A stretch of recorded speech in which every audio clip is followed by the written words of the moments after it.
Greetings, Kerbinauts. This is Kerbal Space Program. I'm Bob Fitch, and this is the Gateway Project, episode number 21, and we're back on Minmus. Bill is out there doing his EVAs and hopefully not tripping over his own feet, killing me softly. He is out there activating antennas and hooking up pipes and whatnot, trying to get things just the way he wants them, because he is a stickler for having everything set up just right.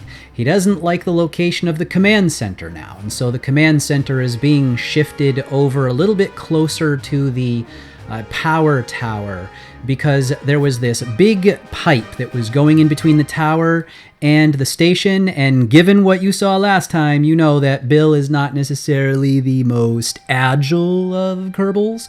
So by moving it over closer, that allows him to hook up the pipe in between the station and the command center, which will then make it it's closer. So it'll make it where he doesn't have to worry so much about hitting his head on anything in the future and possibly killing himself or killing me. A moment ago, we tried to move the battery module closer to get it right up next to the command center, but the problem was apparently I forgot to put on some monopropellant, and this thing is powered by monopropellant, so we need to add some in order to bring it down properly. By doing a Kerbal attachment system grab on one of those monopropellant tanks, we can shove it up there underneath that thing and shift it over a little closer to that command center, and again make those pipes just a little bit shorter so that Bob doesn't kill Bill, doesn't kill himself on any of those pipes. Coming up later in the episode, we have some launches. We have the S5 Truss going up. It's also going to go up with the ESP-3 and some extra life support. So if you don't remember, the S5 is a little teeny section of truss that goes on the end of where our solar panels are right now, because right now the solar panel end is just exposed to space, and there's no way to attach the next segment of solar panels on there. But if we put the little S5 on, then that will allow it to have a place to dock on the next set of solar panels. And the reason why that little piece was needed, beyond just the fact that what it does, why it needs to go up in its own little launch, is the last two segments that we did, the S3 and the S4 that were connected together already, they were too big all by themselves to then have the S5 put on the end of it and still be able to store it inside the shuttle's cargo bay. So instead, we're bringing it up in this launch, and in order to maximize what we're doing, we're going to bring up those extra things too, like the ESP-3. Now, the ESP-3, if you remember, that is an external stowage platform. We already have two of those out on the station. One of them is on the side of the Destiny module, and the other one you can see right there on the right side of Bob out on his EVA right now. It's attached to the Quest airlock. Now, before we continue on with anything, Bob's just making one little quick inspection. He's flying around the station looking for any damage or leaks, because occasionally a little micro meteor could come through and cause some damage. There was actually a very large hole caused on some solar panels one time by a real micrometeor on the real ISS, and Bob just wants to get out there and make sure that everything is still in good working order. Well, it's not. Remember how I've been having the problems with those Kerbal attachment joints, those little strut things? Haven't been able to figure out what's going on with them. I'm just going to take them off the station, but that upper section there, that S0, it's supposed to be attached down into Destiny using some strut-like things, although those struts are kind of wimpy looking if you ask me. I want some good, sturdy, girder-type struts in there. You know, if you're going to do something, you do it big. That's the Russian way. And whoa, what was that? Oh, we lost ourselves one of our little strut connectors. Oh, whatever, one less thing to deorbit. I don't care. So as I was saying, if something is worth building, it's worth building big. And so we're going to build it big. We're going to go in and edit the saved game file to replace those strut connectors. Well, actually, it's not really editing the saved game. What I'm going to do is I'm going to edit the part. See, the way this works is I have that one big S0 that's already welded together with the UBO welding mod.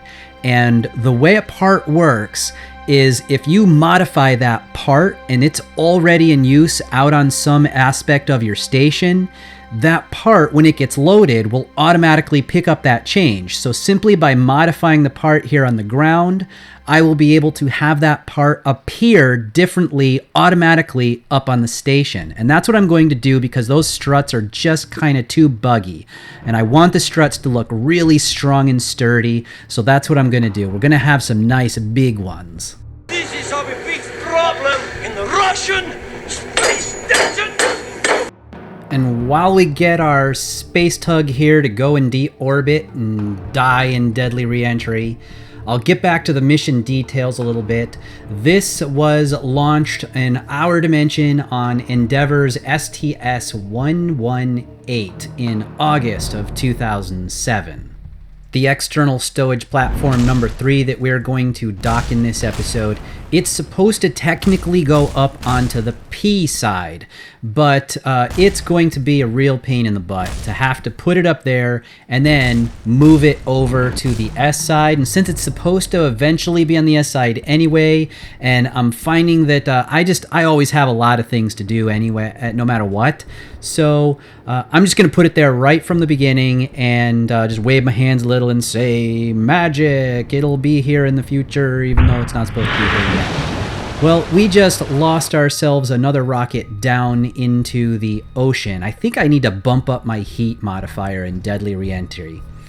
Anyway, we're back at Minmus. We are taking a little panoramic view of our base because now Bill is happy with it. So he has called down a mini satellite to do a quick run around the station, and we're looking through the camera of the mini satellite right now. It came down from the space station as it was flying over. Speaking of the space station, here's Jebediah.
We're ready to send up all that stuff now, but we have to wait for the orbit to go over mission control. So here we are again. We've got our target set on the KSS-1 that's over Kerbin, and come on, baby, get under there. Come on. Oh, look. Oh, the space station is coming over at the same time. Oh, we're going to be able to try to make a go for it. We're going to go and try to go straight from the surface to the station. Oh, I love when that happens. Okay. And we have liftoff of the S5 Truss, the ESP-3, and some life support. So I said how in our dimension this had gone up on Endeavor. Well, among Endeavor's crew was Barbara Morgan, a space educator. It was the first one, the successor to NASA's Teacher in Space project that ended after the shuttle disaster of Challenger in 1986. Endeavor was also the first space shuttle to make use of a new power transfer system. This new power system allowed the shuttle to stay docked with the station for longer. It allowed them to tap into all of those big solar panels that are out there now and bring in some of that power into the space shuttle itself so that it didn't have to rely on just its own systems. Okay, so are we going to be able to go directly up to the station?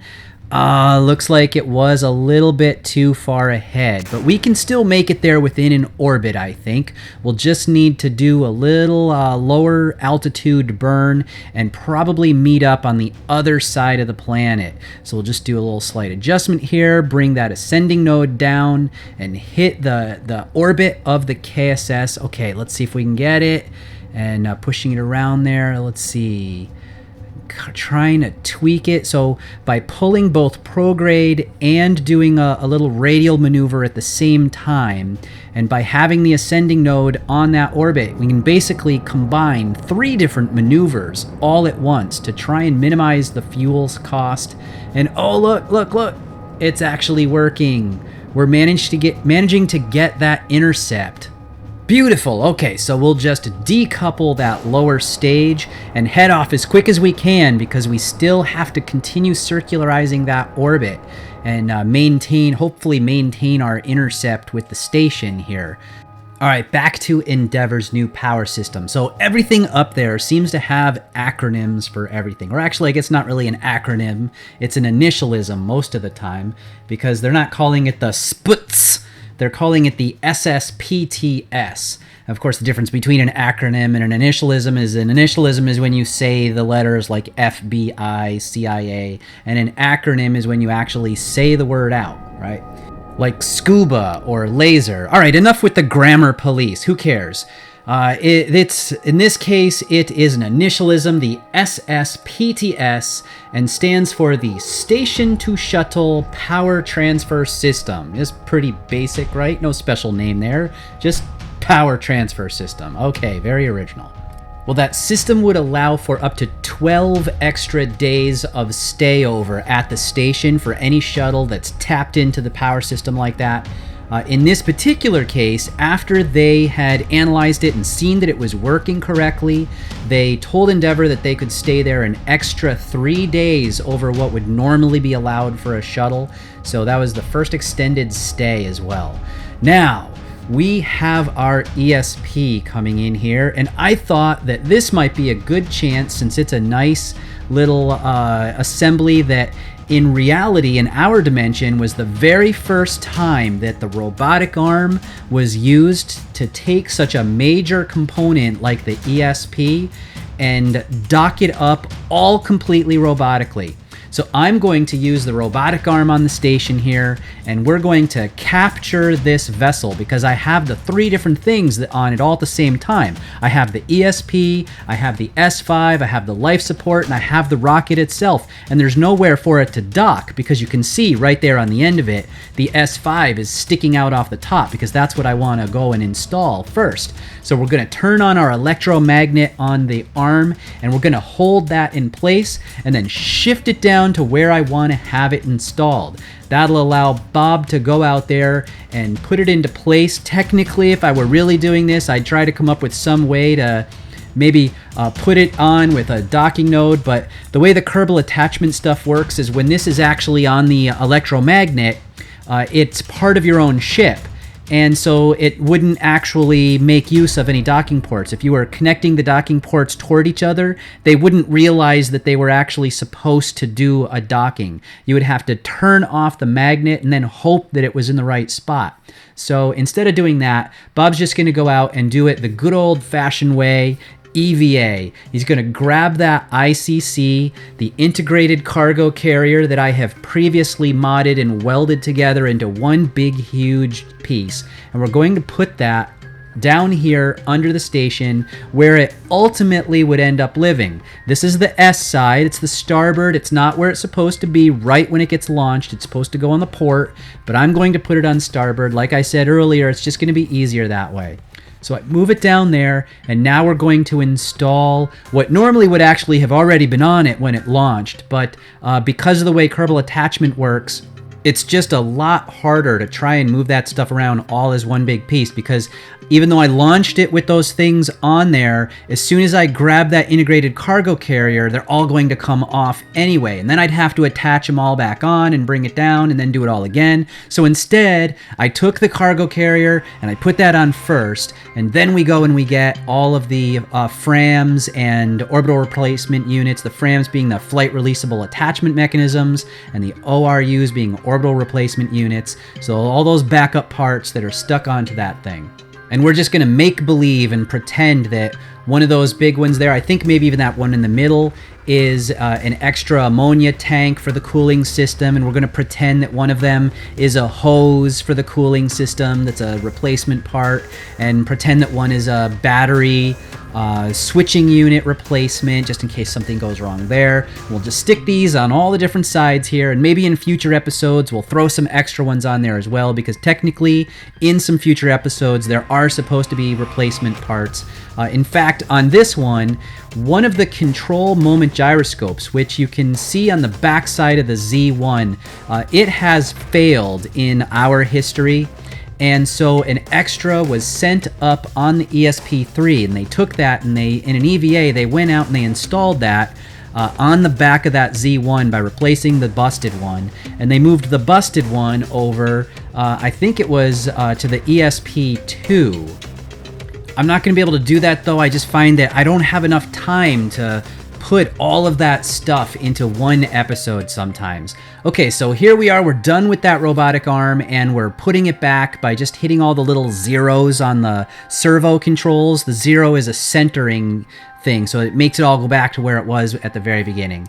Now we can take that S5, move it down to the end of the starboard, and ever so gently slide that into place. We have to be really careful on this one, because just like in the real life, where sometimes when they were doing the EVA that installed this, there were less than 3 inches of clearance in between the piece and the rest of the truss. And similarly, I have very, very little clearance in order to get this thing put into place. I have to also go from this weird camera angle because it's so far away from the center of mass of the station that I can't get to it from the other side. But there it is. We've got it in place. And now with it docked up, that gives me access in order to use that docking port while we still have the life support connected to transfer that down into the station. And after that, we can decouple and send this one on its way back home to Kerbin. And now, next up, I have another very special demonstration of a launch. So I want to thank all the people who have been trying to help me find some way to actually show off a space shuttle in this. As you know, I'm not really interested in spending tons and tons of hours trying to build my own shuttle.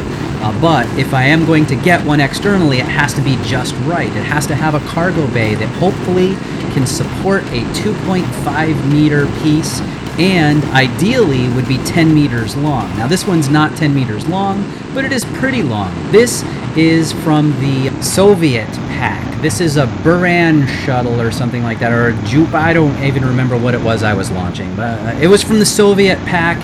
And I gotta tell you, it's flying at this point a whole lot better than the one I tried last time. It's not perfect. I was actually trying to go equatorial, and this is my equatorial launch. Well, okay, it would probably take a little getting used to, but at least it's better than what happened with my last test. Although because I'm running in Ferrum, I think maybe this was designed to go in Kerbin's atmosphere or with a cargo, but I'm still going up with my original boosters. Oh well, that's fine with me. Run out now, and I finally get rid of those, which kind of puts me on a little bit of a strange spin, and once they're gone, it doesn't fly quite so well, and there's no fuel other than to keep that tank on, so I have to do that as well. But once the engines are going, the vectoring on them is pretty good, so it allows me to roughly keep in the right direction that I'm trying to go. However, It still ends up not being exactly what I'm looking for. I would like to be able to come back down again and be relatively safe, and running in Ferrum, this one did not come down well at all. I have a lot of trouble when I get down into the atmosphere keeping it pointed straight, so instead it's coming down on its butt.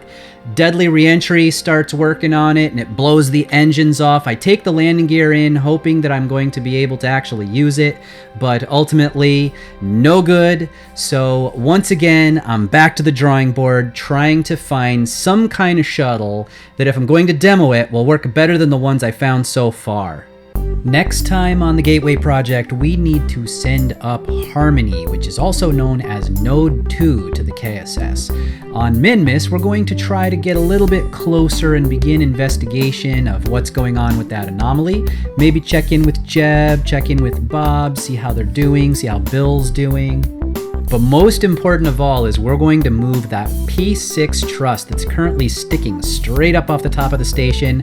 We're going to get it over on the end of the port section of the truss segments, which will put that solar panel into its final resting place. And that will complete the port side of our assembly and bring in all kinds of power that we can use in order to do experiments and be one step closer to having permanent 6 Kerbal crew on the station. So until next time, I'll see you later, Kerbinauts.